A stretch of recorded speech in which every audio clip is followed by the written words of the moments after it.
Olha só, vamos mergulhar nisso aqui. O que a gente tem em mãos não é só um texto antigo, sabe? É, na verdade, uma planta de arquitetura super detalhada. Ela vem direto do livro de Êxodo, capítulo 27, e basicamente descreve como construir um espaço sagrado do zero.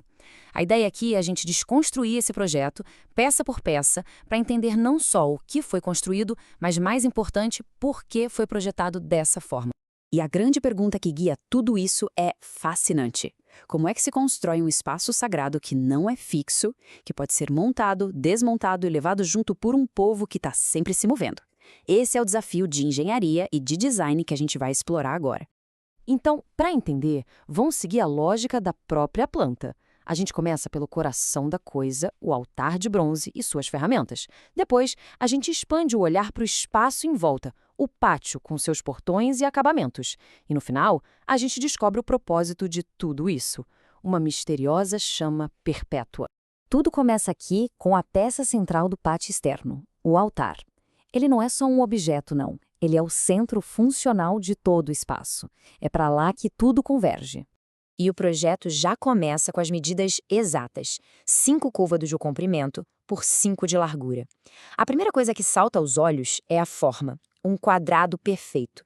Já começa passando uma ideia de simetria, de estabilidade. E a altura?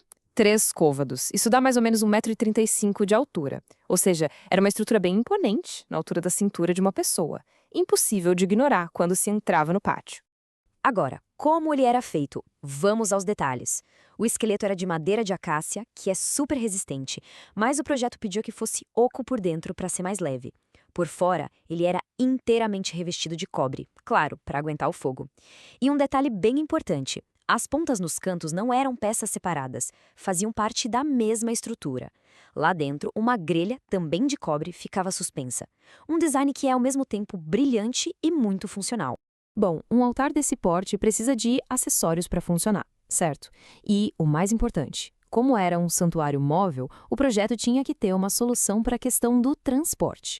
O projeto já incluía um kit completo de ferramentas, todas essenciais para a manutenção do dia a dia. Tinham os recipientes e as pás para as cinzas, as bacias, os garfos para as ofertas e os braseiros.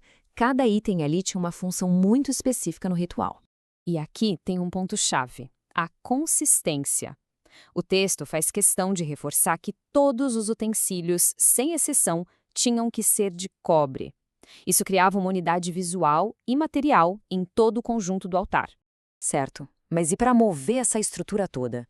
O projeto detalha um sistema de varas bem longas, feitas da mesma madeira de acácia e também cobertas de cobre.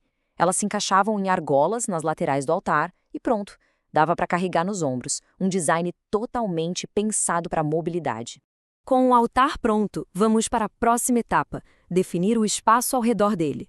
Chegou a hora de construir as paredes do pátio, que eram o que separava a área sagrada do mundo comum. E a escala aqui é impressionante. Imagina um grande retângulo de 100 côvados de comprimento por 50 de largura. E para sustentar tudo isso, uma série de colunas e bases de cobre distribuídas de forma bem simétrica, 20 de cada lado nos lados mais compridos e 10 nos lados mais curtos. E este slide mostra muito bem o contraste dos materiais. As paredes mesmo não eram sólidas, eram cortinas de linho fino torcido, um tecido leve, branco. Já a fundação, quer dizer, as bases que seguravam as colunas no chão, eram todas de cobre maciço. É o encontro da leveza do tecido com a força do metal. Agora, vamos focar nos detalhes, naquilo que dá o acabamento e o significado para a estrutura. É na entrada e nos pequenos elementos que a gente vê a sofisticação desse projeto. A entrada principal era completamente diferente do resto. O texto chega a usar uma linguagem poética para descrever.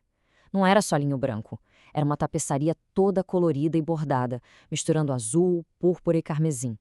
Era um convite visual que já sinalizava a importância do que tinha lá dentro. O texto também deixa clara uma hierarquia de metais. As bases, que ficavam no chão, eram de cobre, um material prático, resistente. Mas os colchetes que prendiam as cortinas e as faixas que enfeitavam o toco das colunas eram de prata. Ou seja, o metal mais precioso foi usado nos pontos de conexão e de adoro.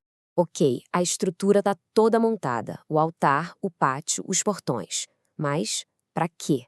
A última parte do projeto revela a função vital que dava vida a todo esse espaço: A ordem final transforma o projeto de algo estático em algo vivo. A comunidade tinha a tarefa de fornecer um fluxo constante do azeite mais puro de todos, não para o altar, mas para as lâmpadas. O objetivo era um só: manter a luz acesa, o tempo todo. E essa não era uma tarefa qualquer, temporária.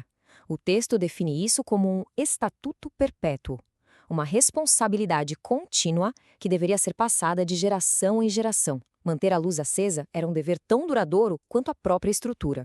E é isso que nos leva à reflexão final. Depois de tantos detalhes sobre madeira, cobre, prata e linho, a gente descobre que o propósito de todo esse esforço de arquitetura era simplesmente manter uma chama acesa. Aí fica a pergunta, né? O que essa luz representava? Ela a presença divina, a esperança, o conhecimento? Qual o verdadeiro significado por trás da ordem de nunca, jamais deixar essa luz se apagar?